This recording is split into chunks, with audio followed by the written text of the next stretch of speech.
పేదలకు ప్రభుత్వం పట్టాలు ఇచ్చిన భూములపై రాజకీయ ఒత్తిళ్లతో అధికారులు దౌర్జన్యం దిగడం అత్యంత హేయమని మహిళలను చూడకుండా మున్సిపల్ అధికారులు అనుచితంగా ప్రవర్తించడాన్ని తీవ్రంగా ఖండిస్తున్నామని తక్షణమే అధికారులపై చర్య తీసుకోవాలని సిపిఐ లిబరేషన్ రాష్ట్ర నాయకులు జనార్దన్ డిమాండ్ చేశారు. కాకినాడ జిల్లా తుని సిపిఐ లిబరేషన్ ఆధ్వర్యంలో బాధితులతో కలిసి మున్సిపల్ కమిషనర్ ఆర్ వెంకట్రావుకు వినతి పత్రం అందజేశారు. సందర్భంగా ఆయన మాట్లాడుతూ గత 9 సంవత్సరాల క్రితం పట్టణ శివారు రామకృష్ణ కాలనీలో ఆనాటి తెలుగుదేశం ప్రభుత్వం సమయంలో పేదలకు ప్రభుత్వం సహృదయంతో పట్టాలిచ్చి ఆదుకుంటే అదే తెలుగుదేశం ప్రభుత్వంలో రాజకీయ నాయకులు కక్షపూరితంగా వ్యవహరిస్తూ పేదల భూములను లాక్కుంటున్నారని ఆరోపించారు. ఈ భూమి వివాదంలో ఇప్పటికే హైకోర్టులో ఉన్నప్పటికీ కోర్టు ఉత్తర్వులు లెక్క చేయకుండా సర్వేర్ మున్సిపల్ సిబ్బంది లబ్ధిదారులను భయభ్రాంతులకు గురి చేసి స్థలాన్ని లాక్కోవడానికి తీవ్రంగా ప్రయత్నం చేస్తున్నారని ఆరోపించారు. కార్యక్రమంలో బాధితులు అడ్వకేట్ అనూహ్య పాల్గొన్నారు. అప్పుడు ప్రభుత్వం అధికారంలో ఉన్నప్పుడు ఇచ్చారు. మా స్తోమత సరిపోక ఇల్లు కట్టుకోలేకపోయాము. అయితే అప్పట్లో ఉన్న ప్రభుత్వ అధికారులు ఏం చేశారంటే కొంతమంది నాయకుల ద్వారా లంచాలు అడిగించారండి. మా దగ్గర లేవని చెప్పాము అప్పుడు అమౌంట్ని బట్టి అధికార పార్టీలో ఉన్నవాళ్ళు. తర్వాత మళ్ళీ వైఎస్ఆర్ పరిపాలన వచ్చినప్పుడు వాళ్ళు ఇబ్బంది పెట్టారు. తర్వాత మళ్ళీ ఇప్పుడు ఈ ప్రభుత్వం వచ్చింది కదా చేసుకుందాం అనుకుని మళ్ళీ ఇప్పుడు వచ్చి ఇంకో కొంత అమౌంట్ ఇస్తేనే మేము మీకు ఇల్లు కట్టనేస్తాం లేకపోతే లేదని చాలా ఒత్తిడి చేస్తున్నారండి మమ్మల్ని. ఎందుకంటే ఇంటి దగ్గర మొగోళ్ళు లేనప్పుడు వస్తున్నారు, ఆడవాళ్ళు చాలా ఒత్తిడి గురి చేస్తున్నారు. ఏమన్నా అంటే మాకు అధికార పార్టీ ఉంది, మీరు దిక్కున్న చోట చెప్పుకోండి వెళ్ళండి. ఇంకా పెండింగ్ లో ఉన్నప్పటికీ కూడా వాళ్ళు మున్సిపల్ రిజర్వ్ సైట్ లోకి వెళ్ళడం జరిగింది. అందువల్ల మేము దాన్ని రిమూవ్ చేసాం. ఇక్కడ ఆర్డర్ ఇక్కడ ఉంటుంది కింద, మీరు కంప్లీట్ గా తీయలేదు. ఆర్డర్ కింద ఉంటుంది, అందులో డౌన్లోడ్ చేస్తే మీరు చెప్పిన కరెక్ట్. ఇంటర్ ఆర్డర్ అంటే ఇప్పుడు మేము ఏం చేస్తాము, వాళ్ళు కూడా ఏ వరకు మేము ఏంటంటే ఆ ప్లేస్ మేము కావాలని ఓపెన్ చేసి పిటిషన్ పొజిషన్ డిస్టర్బ్ చేయాలి. మీరు ఎలా డిస్టర్బ్ చేశారు? వాళ్ళు ఈ రోజు వచ్చి వేసింది. ఇంతకు ముందు ఉన్న దాన్ని మేము ఎప్పుడు డిస్టర్బ్ చేయలేదు. ఇంతకు ముందు అది చెట్లతోటి గట్ట ఉంది, వాళ్ళు పెద్దలు గట్ట వచ్చి అది వర్క్ వాళ్ళు స్టార్ట్ చేసి కేసు ఇంకా పెండింగ్ లో ఉన్నప్పటికీ కూడా వాళ్ళు వర్క్ స్టార్ట్ చేశారు. అంటే కన్స్ట్రక్షన్ ఏం చేయలేదు కదా, అది వాళ్ళు ప్రొటెక్ట్ చేశారు కదండి. ఇప్పుడు గవర్నమెంట్ సైట్ అనేది మా దగ్గర ప్రూఫ్ ఉంది కదా, ఉన్నప్పుడు మేము అపీల్ చేసి మళ్ళీ రిప్లై వచ్చి దానికి ఆర్డర్ వచ్చే వరకు బాధ్యత మా మీద ఉంటుంది కదా. గవర్నమెంట్ ప్రాపర్టీని కాపాడాల్సిన బాధ్యత మా మీద ఉంది కాబట్టి మేము వెళ్ళి ప్రొటెక్ట్ చేయడం జరిగింది. తుని పట్టణంలో రామకృష్ణ కాలనీకి సంబంధించి సర్వే నెంబర్ 244లో అక్కడ గంటిపల్లి మూలరత్నం, గంటిపల్లి దేనారత్నం ఇద్దరికి ఇంచుమించు 99 సంవత్సరంలో పట్టాలు ఇవ్వడం అనేది జరిగింది. ఒక్కొక్కరికి 60 గజాలు చొప్పున పట్టాలు ఇవ్వడం అనేది జరిగింది. పట్టాలు ఇవ్వడం జరిగింది. ఆ పట్టాలకు సంబంధించి వాళ్ళు ఆ ప్లేసుల్లో మొత్తం శుభ్రం చేసుకుని ఇల్లు కట్టుకోవడం కోసం ప్రయత్నం చేస్తే గతంలో అక్కడ గంటిపల్లి సింహాచలం బడ్డీ కొట్టుంటే ఆ బడ్డీ కొట్టుని తీసి మొత్తం ఏటిలో పారేయటం అనేది జరిగింది. అక్కడ ఉన్న కౌన్సిలర్, ఆ 23వ వార్డు కౌన్సిలర్ సిద్ధాంతపు సత్యబాబు. అయితే అప్పట్లో మనం ఇనుగంటి సత్యనారాయణ గారు అప్పుడు అప్పుడు చైర్పర్సన్, ఆయనకు మనం చెప్పుకుంటే ఆయన పిలిపించి మళ్ళీ ఎక్కడున్న బడ్డీ కూడా అక్కడ పెట్టి వాళ్ళ జోలికి వెళ్ళొద్దని చెప్పడం జరిగింది. కానీ ఆర్థిక పరిస్థితుల వల్ల ఏంటంటే ఇల్లు కట్టుకోలేని పరిస్థితి ఉండటం వల్ల ఇప్పటి వరకు కట్టుకోలేకపోయారు.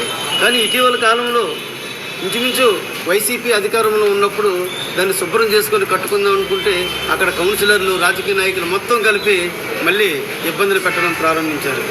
ఈ విషయాన్ని అప్పుడు ఉన్నటువంటి రాజా గారితో కూడా చెప్పడం జరిగింది, మా మినిస్టర్ గారితో. ఆయన కూడా ఏంటంటే వాళ్ళకి చెప్పడం అనేది జరిగింది. కానీ మళ్ళీ ఇప్పుడు అధికారం మారిన తర్వాత మళ్ళీ ఈ వైసీపీలో ఉన్నటువంటి వాళ్ళందరూ తెలుగుదేశంలోకి వెళ్ళారు. మళ్ళీ వాళ్ళందరూ ఇప్పుడు పెత్తనం చేసి మొత్తం మాకు ఇచ్చినటువంటి పట్ట ఏదైతే ఉందో ఆ పట్ట భూమిని కబ్జా చేయడం కోసం అనేక ప్రయత్నాలు చేస్తూ ఉన్నారు. ఆ ప్రయత్నాలు ఏంటంటే మున్సిపల్ అధికారులతో చేయించడం మొదలు పెడతా ఉన్నారు. మున్సిపాలిటీ అధికారులకి మేము అక్కడ సంబంధించినట్టు సమాచారం హక్కు చట్టం ప్రకారం లేఅవుట్ అడిగాం. రామకృష్ణ కాలనీ లేఅవుట్ లేదని చెప్పేసి మా దగ్గర అందుబాటులో లేదు, తహసీల్దార్ ఆఫీసులో అడగండి అని చెప్పేసి స్పష్టంగా మాకు మున్సిపల్ ఆఫీస్ నుండి లెటర్ ఇవ్వడం జరిగింది. తహసీల్దార్ ఆఫీస్కి పెట్టుకుంటే తహసీల్దార్ ఆఫీసులో కూడా వాళ్ళు కూడా మా దగ్గర లేదని చెప్పేసి లేఅవుట్ లేదని చెప్పేసి ఇచ్చారు. కానీ ఇప్పుడు మా దగ్గర లేఅవుట్ ఉంది అని చెప్పేసి చెప్తా ఉన్నారు. అప్పుడు లేని లేఅవుట్ ఎక్కడి నుండి వచ్చింది? ఇళ్ల స్థలాలు 99లో మొత్తం అందరూ కూడా పట్టాలు ఇచ్చారు, లేఅవుట్ తయారైంది. ఆ లేఅవుట్ అప్పుడు లేని లేఅవుట్ ఇప్పుడు ఎక్కడి నుండి వచ్చింది అంటే ఇది వీళ్ళు సొంతంగా రాజకీయ నాయకులకు అనుగుణంగా ఇక్కడ ప్రభుత్వానికి అనుగుణంగా తయారు చేసుకున్నటువంటి లేఅవుట్ ఇది. ఈ లేఅవుట్ తీసుకొచ్చేసి ఈ లేఅవుట్ ప్రకారం ఈ భూములు మొత్తం కూడా మాయని చెప్పేసి చెప్తా ఉన్నారు. ఇక్కడ టౌన్ ప్లానింగ్ అధికారులు అందరూ కూడా తాగేసి వచ్చి ఆడవాళ్ళను కూడా చూడకుండా డ్యూటీ చేస్తూ ఉన్నారు. వాళ్ళు ఇష్టం వచ్చినట్టు ప్రవర్తిస్తూ ఉన్నారు. రకరకాలు ఈ మాటలతో ఇబ్బందులు పెడతా ఉన్నారు. ఈ మున్సిపల్ అధికారులు వాళ్ళు మందు తాగొచ్చి పగలు డ్యూటీ చేస్తూ ఉన్నారు. కనీసం మున్సిపల్ కమిషనర్ కూడా వాళ్ళ మీద ఇటువంటి చర్యలు కూడా తీసుకోలేకపోతూ ఉన్నారు. కానీ ఎన్ని మేము ఇది చేసుకొని మేము హైకోర్టును ఆశ్రయించడం అనేది జరిగింది. హైకోర్టు కూడా మాకు స్పష్టమైనటువంటి ఆర్డర్ కూడా ఇచ్చింది. పిటిషనర్స్ ఎవరైతే ఉన్నారో ఆ పిటిషనర్స్కి వ్యతిరేకంగా వాళ్ళ పొజిషన్కి వ్యతిరేకంగా వాళ్ళ పొజిషన్ని మీరు డిస్టర్బ్ చేయొద్దు, ఆ పిటిషనర్కి వ్యతిరేకంగా మీరు ఎటువంటి చర్యలు స్టెప్స్ వేయొద్దని చెప్పేసి హైకోర్టు ఆర్డర్ కూడా మాకు ఇవ్వడం అనేది జరిగింది. కోర్టు ఆర్డర్ ఉన్నప్పుడు కూడా ఈరోజు వాళ్ళు వేసుకున్నటువంటి క్లాత్ని మొత్తం చుట్టూ కట్టుకున్నటువంటి క్లాత్ను మొత్తం కూడా మున్సిపల్ అధికారులు తాగేసి వచ్చి మరి తీకేయటం అనేది జరిగింది. ఇదే మున్సిపల్ మండల సర్వేరు ప్లాట్ నెంబర్ లేదని చెప్పేసి ఒకప్పుడు మాకు ఇచ్చారు. మీకు ప్లాట్ నెంబర్ లేదు, సర్వే నెంబర్ ఉందని చెప్పి చెప్పారు. అదే ప్లాట్ నెంబర్ లేకుండా పక్కన ఉన్నటువంటి వాళ్ళందరూ కూడా సర్వే చేసి మొత్తం ఆ ప్లాట్లు అప్పచెప్తా ఉన్నారు.